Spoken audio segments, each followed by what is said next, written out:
Welcome back to Kerr Outdoors. Today we're going to go ahead and continue our series on applying for hunting in Wyoming. Again, we're just on the Wyoming Game and Fish website. Just do a Google search for Wyoming Game and Fish and click on it and you should come up right with this homepage. Now, in the last video we looked at this Wyoming Hunt Planner, which was a great resource for planning a hunt. What I wanted to talk about today was public access. And you can see there's this tab up here labeled public access. So access to hunting in Wyoming is a little bit interesting. It presents some challenges. There is quite a bit of BLM and public land, but there are also a lot of big game tags that are not valid strictly on public land. For example, if you're hunting a doe antelope or a doe deer, lots of those tags are specifically given for irrigated land, and so it's good to know how to get access to some private property. So to help with that, Wyoming has put together some information here. So let's just go ahead and click on the public access button, and when you click on this, you'll come up with this next page right here. Now you'll see that there are several tabs here in green. The first one I want to talk about is this walk-in hunting. Now with the walk-in hunting, basically these are areas that are privately owned that the state of Wyoming has negotiated with the landowner to let people hunt on these areas. And these areas, these walk-in hunting areas, will be in your hunting area probably for your species. So you have to hunt in the area that you draw for still, but in that area there will be these separate walk-in hunting areas, if that makes sense. So let's go ahead and look at these. So let's see, here's one right here, right in the center. Let's click on that, and we can see that's walk-in area number 33. And we can see that this is available to they're going to let people in to hunt rabbit, deer, and elk. And the access dates where they will let people in to hunt those is between August the 15th to February the 28th.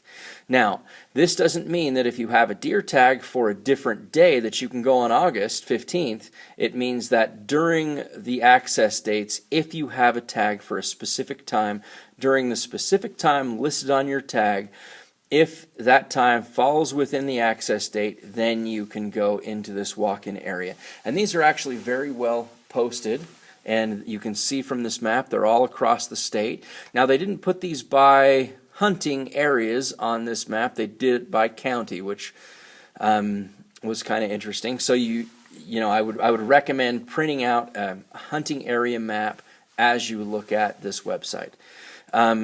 And then you can click more info, and it'll give you more info on that specific hunting area that you have selected. It gives you a map. Sometimes it tells you where to park. They can have their own specific rules. Here's walk-in area rules. For example, you may not be able to camp on there. You might not be able to drive. You might have to just walk into it. And there can be some other rules available. And it'll tell you down here as well, this is for deer area 41 and elk area 45.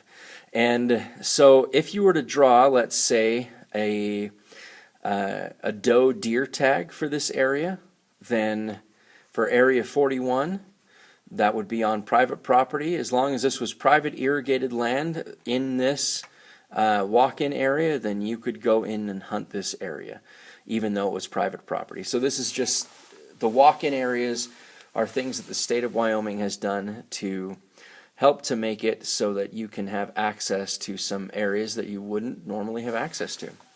All right, so let's go ahead and go back from here, and let's go look at, now you can see the walk-in fishing is similar to the walk-in hunting, but for fishing.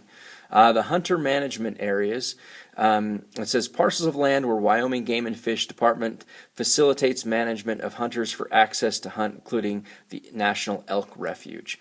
And so you can click on hunter management areas, and you have to get a permission slip to hunt in hunter management areas.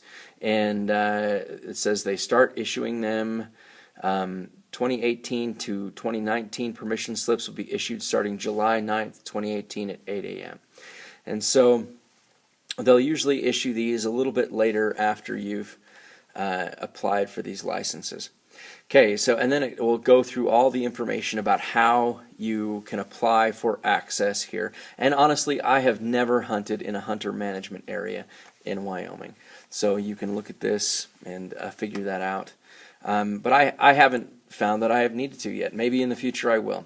The thing that I really like, though, if we go back to this page here, is the Hunter Landowner Assistance Program.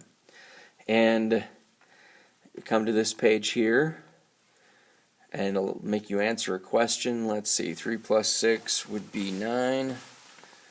So we'll submit that. And we did it right. So here we have, and this is for antelope, and there will be a different one for deer or for elk or what have you. But you can see they've got these hunting areas, and here's an overlay of the hunting map for antelope. And so you can kind of see where your area that you want to hunt in would be. So let's say I wanted to hunt down here in the Green River area for antelope. Then I could go over here. Oh, here's the Green River region right here. And then I'm going to click on this landowner list, and you can kind of see they've got these for each. I've had pretty good luck with these lists. The main problem I've found is some of them are a little bit outdated. Sometimes I've called people up and they've been like, oh, that person doesn't live here, or this is the wrong number. One time I called up a guy who was the right person and he yelled at me just for calling. But in general, the people who have put their names on that list really want you to be able to come in there and hunt on their property. So this is a great resource. And then here's the deer hunting one, you can see, and there's the deer hunting areas. And you can notice that some of these regions don't have any landowners listed. That means no landowner has given their information to the state of Wyoming and requested that these animals be removed from those places. Here is the elk hunting area list. And so you can kind of get an idea, and this is just a great resource to help you hunt in some of these private property areas in Wyoming. You know, the other way I found good luck hunting in Wyoming on private property is just to find out who owns the property and go to their house and ask them, and just be very polite and explain what you're doing. And I've found a lot of times people are just super duper friendly and way willing to just let you help them out, because they want to get rid of some of these. They want to control the population of some of these animals because they're just eating all their crops. So that is a way to help with public access in Wyoming, and that's just a great resource. So if it says difficult public access, that's not something to necessarily be deterred by, but it does warrant some research and some phone calls, and I would recommend doing this before you apply for hunting licenses in Wyoming. So I hope that helps you, and I hope I don't regret making this video, but go ahead and be safe, and if you like this, go ahead and like and subscribe. We'd sure appreciate the support, and have a great day.